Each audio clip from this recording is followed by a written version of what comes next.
नमस्कार सभी साथियों को। साथियों, आज फिर से एक नए विषय के साथ आपके समक्ष उपस्थित हूँ और ये जो विषय जिसके साथ मैं अभी आया हूँ वो इस देश के लिए और हम सभी नागरिकों के लिए जानना बहुत ज़्यादा ज़रूरी है। साथियों, जैसा कि हम जान रहे हैं कि हमारे देश में कोरोना बिल्कुल चरम पर है। लगभग सभी राज्यों में लॉकडाउन लग चुका है और धीरे धीरे इसकी अवधि भी बढ़ाई जा रही है। लेकिन वहीं पर केंद्र सरकार द्वारा लॉकडाउन नहीं लगाया जा रहा है। इसका कारण है कि विदेश नीति जो हम समझ रहे थे कि हमारी विदेश नीति बहुत ज़्यादा शक्तिशाली है, उसकी धज्जियाँ उड़ चुकी हैं। साथियों, आज जितने भी हमारे पड़ोसी देश जो कमज़ोर देश थे, वो सभी कमज़ोर देश आज हम उनकी मदद नहीं कर पा रहे हैं क्योंकि हमें खुद मदद की ज़रूरत पड़ चुकी है। हमारे यशस्वी प्रधानमंत्री माननीय नरेंद्र मोदी जी ने ऐसा काम किया है कि आज हमारे देश की जनता वैक्सीन के लिए हाहाकार हमारे देश की जनता में मच रही है। वैक्सीन की पूर्ति नहीं की जा रही है और हम यूएन में गला फाड़ फाड़ के ये बात कह चुके हैं कि जितना हमारे नागरिकों को वैक्सीन की ज़रूरत नहीं, जितना ज़रूरत थी उससे ज़्यादा हमने दूसरे देशों को वैक्सीन प्रदान कर दिया है। और जब हम अपने देश में अपने नेताओं से इन बातों पर, सत्ता दल के नेताओं से इन बातों पर सवाल पूछते हैं तो उनका जवाब होता है कि अंतर्राष्ट्रीय दबाव। क्या ये दबाव, अंतर्राष्ट्रीय दबाव जो कहते हैं, क्या ये अंतर्राष्ट्रीय दबाव सिर्फ भारत के लिए था? क्या अमेरिका, रशिया, फ्रांस, इन और भी कितने देश, उनके लिए क्या ये अंतर्राष्ट्रीय दबाव नहीं था? अंतर्राष्ट्रीय दबाव तो सभी के लिए होता है, लेकिन सिर्फ भारत को ही इनके पास ही ऐसी मजबूरी क्यों हुई कि अपने देश के नागरिकों को मरता छोड़ 70 देशों को वैक्सीन प्रदान करने का काम किया गया? क्या मजबूरियां थी वहाँ? क्यों आज सभी देशों में लॉकडाउन नहीं है और सिर्फ भारत के सभी राज्यों में सभी मुख्यमंत्रियों ने लॉकडाउन लगा दिया है? क्यों सभी देशों की स्थिति में सुधार आ गया है और अचानक से भारत पर ऐसी विपत्ति आ पड़ी? इसका जिम्मेदार कौन है? इसके जिम्मेदार 80% भारत की सरकार और 20% भारत की जनता है। हमने भी नहीं समझा है, हमने भी इसको एकदम सकारात्मक रूप में नहीं देखा। हमने सोचा कि हमारे देश के प्रधानमंत्री रैलियों में चिल्ला कर बिना मास्क के रैलियां कर रहे हैं, तो हमें लगा कि हमारे प्रधानमंत्री के ऊपर जिम्मेदारी है और उन जिम्मेदारियों को वो समझते हैं। अगर कोरोना होता तो प्रधानमंत्री रैलियां नहीं करते, इसलिए हम भी बाहर निकले। तो कहीं ना कहीं इस देश की जनता की भी गलती है और इस देश के प्रधानमंत्री ने बहुत अच्छा काम किया, क्योंकि इस देश के प्रधानमंत्री को बाकी सब चीज़ों के बारे में भविष्य की पूरी जानकारी हो जाती है। लेकिन अगर कोरोना का दूसरा फेज, तीसरा फेज, ब्लैक फंगस, ये सभी चीज़ें होने वाली होती हैं तो ये अनिश्चित था, ये नहीं पता चल सकता था। इससे क्या घटनाएं घटेंगी ये नहीं पता था। इसलिए इस देश में जहां 100 ऑक्सीजन प्लांट लगने चाहिए थे वहां 30 ही लग चुका है, 30 ही लगा है और अभी लगना शुरुआत की गई है अभी लगाने की। 1 वर्ष से प्रधानमंत्री इतने ज़्यादा व्यस्त थे कि उन्हें बिहार और बंगाल में सरकार बनाना था, असम और तमिलनाडु में उन्हें पार्टी का प्रचार करना था। सवाल तब पूछा जाता है जब जवाब देने वाला जिम्मेदार हो अपनी जिम्मेदारी को समझे। लेकिन इस देश की सरकार में बैठे लोग जवाब देने को अभी तैयार नहीं। दूसरी बात साथियों, आज इस पूरे विश्व को कोरोना की चपेट में लाने वाला देश चाइना आज सबसे पहले मुक्त हो चुका है। इन सभी चीज़ों से कोरोना मुक्त हो चुका है, और जहां पूरे विश्व में सभी देशों की जीडीपी गिरी, वहां चाइना की जीडीपी में बढ़ोतरी आई। इसका कारण यह है कि यह सोची समझी साजिश के तहत किया गया था, और चाइना के द्वारा जो हमारे लिए मदद का हाथ बढ़ाया गया है वो भी एक सोची समझी साजिश के द्वारा है। वो अपनी विदेश नीति चमकाने के लिए और अपने आप को एक सुपर पावर में इस्टेब्लिश करने के लिए ऐसा कार्य कर रहे हैं, और ऐसा कार्य करने पर मजबूर करने वाले हमारे देश की सरकार में बैठे लोग, जिन्हें लगता है कि वो विदेश नीति में निपुण हैं, उनके द्वारा ये किया गया। आज देश की स्थिति इस दौर से गुजर रही है कि अगर एक जगह पर एक जगह को हम देखें तो वहाँ पर अगर 100 लोग हैं तो 100 लोगों में से अगर 80 को कोरोना है तो सिर्फ 40 लोग ही जाकर टेस्टिंग करा रहे हैं। 20 लोग मर रहे हैं तो उसमें 5 लोगों के बारे में ही बताया जा रहा है कि उनकी मृत्यु हुई। ऐसी स्थिति है।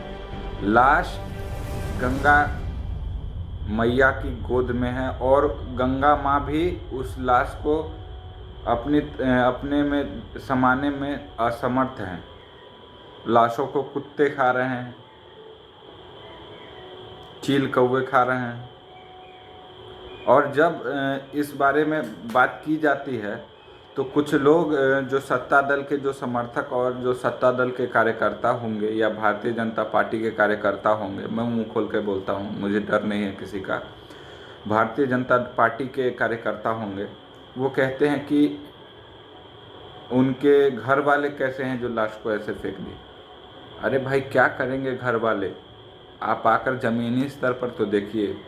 सीधे सोशल मीडिया पर जाके कमेंट बॉक्स में लिख देने से नहीं होता है। आप धरातल पर उतर कर देखिए कि किस कब्रिस्तान में जगह बची है, किस शमशान में लोगों को 3 घंटे लग जाते हैं लाश जलाने के लिए। आज दियर में लाश जल रहे हैं, पटना के दियर में लाश जल रहा है, जहाँ कभी इस तरह की कोई घटना नहीं होती थी, वहाँ लाश जल रहा है। इतनी कमी आ चुकी है शमशान घाट में जगह की। कब्रिस्तान पूरे फुल हो चुके हैं, कहाँ लाश जलाएं।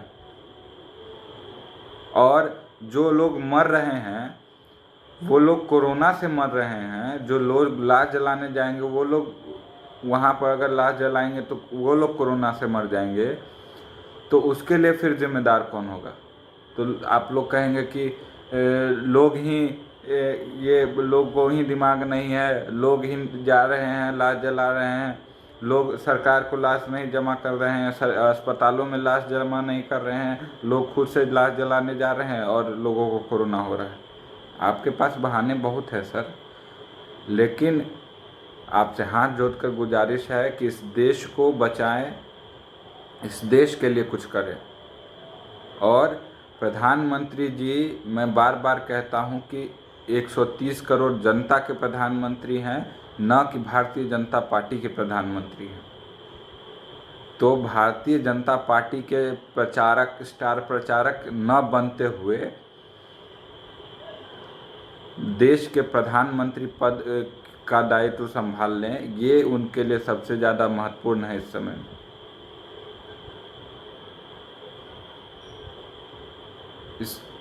और वैसे ही बिहार सरकार काम कर रही है। पारस अस्पताल में बताइए, कोरोना से लोग आज कोरोना की चपेट में लोग मर रहे हैं, और पारस अस्पताल में महिला के साथ ये अत्याचार अन्याय हो जा रहा है। और इस पर कोई भी राजनीतिक पार्टी न सपोर्ट कर रही है और न उस पर कुछ सवाल खड़े कर रही है। और आम जनता को क्या है भाई, आम जनता तो हैशटैग चला देगी। हैशटैग चलाने से अब तो लोकतंत्र इस देश में बचा ही नहीं।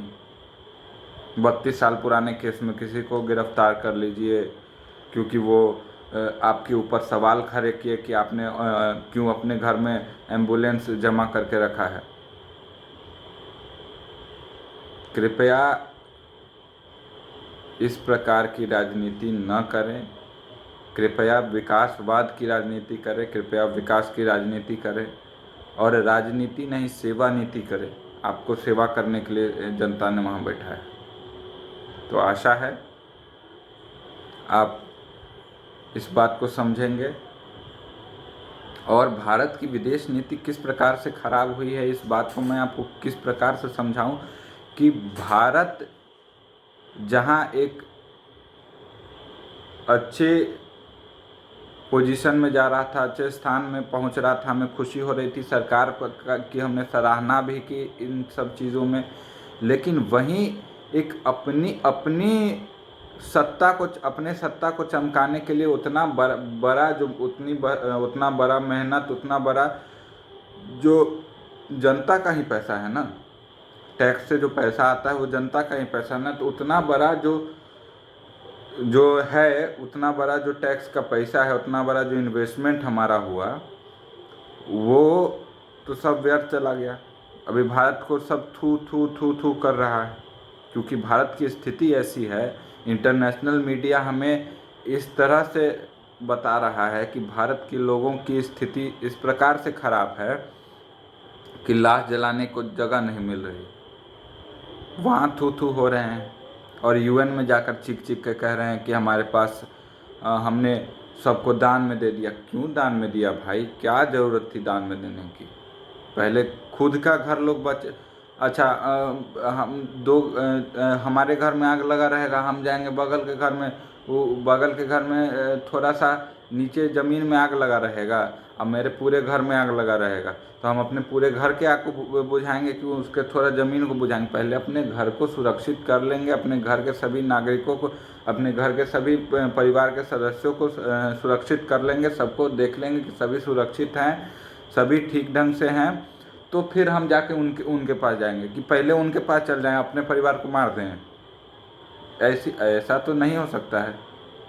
तो इसके लिए हम हाथ जोड़कर गुजारिश करते हैं कि पहले अपने परिवार को देखें, अपने भारत रूपी परिवार को देखें, भारत के 130 करोड़ जनता को देखें, फिर अपना नाम बढ़ाने की कोशिश करें। और जो बिहार की या भारत की जो मीडिया है उनसे भी है कि आप चौथे स्तंभ हैं इस लोकतंत्र के, आप सच्चाई दिखाइए और किसी पार्टी के आईटी सेल का काम कृपया न करें। आपसे हाथ जोड़कर अनुरोध है कि कृपया किसी पार्टी के आईटी सेल न बने।